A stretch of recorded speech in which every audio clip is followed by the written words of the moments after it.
So, you're toying with the idea of becoming an entrepreneur?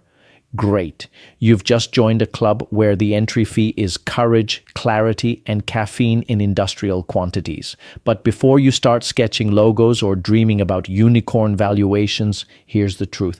Entrepreneurship isn't a leap of faith, it's a calculated jump. And the first step is not a business plan, it's a mirror, a good old-fashioned self-assessment, understanding your strengths, your weaknesses, your big why, and the role you're truly meant to play in this story. Start by asking the hard questions. Do you have a realistic business idea? Do you have the drive to make it happen? Do you have the skills, or at least the curiosity to learn them? If your answer is not yet, that's okay. It doesn't mean no. It just means not this idea, not right now. Timing is half the game in business. Ask the people who launched travel startups right before COVID. Being your own boss sounds romantic until you realize you've just hired the most demanding, sleep-depriving boss ever. You. Entrepreneurship demands a cocktail of abilities: mindset, skill set, and heart set. You need the persistence to weather storms, the humility to learn fast, and the self-awareness to know when to ask for help. And here's the big test. Can you stay interested long enough for the business to outgrow your early excitement? Because passion ignites the fire, but commitment keeps the furnace running when things get cold. Let's start with the fun part, your strengths. Think of yourself as assembling your entrepreneurial toolkit. What's in it? Life skills, discipline, commitment, goal orientation, time management, the invisible scaffolding that keeps your dream from collapsing. Technical skills. It could be accounting, coding skill, digital know-how, product expertise, the nuts and bolts that turn your idea into something real. People skills, communication, negotiation, leadership, the superpowers that help you rally people when the going gets tough. Conceptual skills, creativity, problem solving, and innovation, because business is really just organized problem solving. Then there are transferable skills, the ones you can bring from another job, industry, or even life experience. Maybe you learned empathy in teaching, discipline from sports, or resilience from parenting. It all counts. Steve Jobs famously said, "You can't connect the dots looking forward. You can only connect them looking backward." Every dot, every skill matters. Now comes the uncomfortable part, weaknesses. This is where most would-be entrepreneurs look away, but successful ones lean in. Maybe you lack experience in accounting or digital marketing.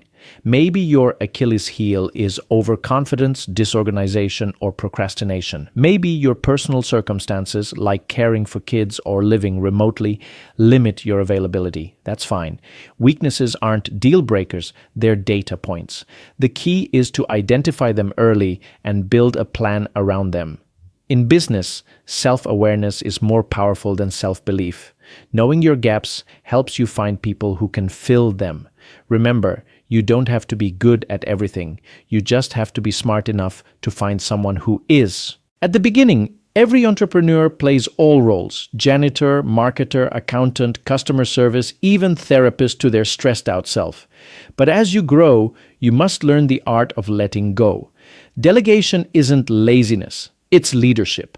Ask yourself, what roles do I naturally excel at? Am I the visionary, the builder, the salesperson, the strategist?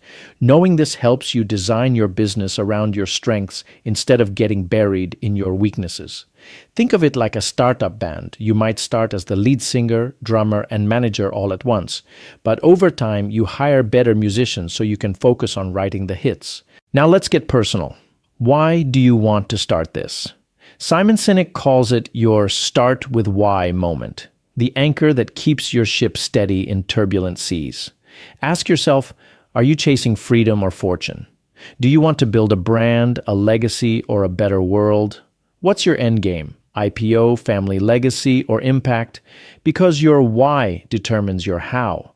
If your why is shallow, like proving a point or escaping a boss, it won't survive the 3 a.m. panic calls, investor rejections, or the months when your revenue graph looks like a flat line. But a deep, meaningful why to solve a problem, empower others, or create change, that's rocket fuel. And here's a twist. While everyone obsesses over an exit strategy, what you really need first is a commitment strategy.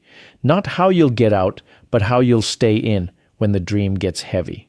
The most powerful tool for self-assessment isn't software. It's a notebook. Think on paper, journal your answers, sketch your plan, treat it like your first business project. You, Inc., write down your strengths, weaknesses, and your why. Ask friends or family for feedback, not because they're always right, but because sometimes they see the patterns you miss. Some will cheer you on, others will question your sanity. Both are valuable. Listen, filter, and reflect. As Ray Dalio says in Principles, pain plus reflection equals progress. The goal isn't to please anyone. It's to get a realistic sense of who you are against the reality of what entrepreneurship demands. Becoming an entrepreneur isn't a decision. It's a transformation. So before you build your business, build your self-awareness. Know your strengths, face your weaknesses, define your why, and understand the role you play best. Because your business will only grow as big as you do. In the words of Peter Drucker, you cannot build performance on weaknesses, you can only build on strengths. So grab that journal, pour yourself a strong cup of coffee, and start your most important project yet, the project called you.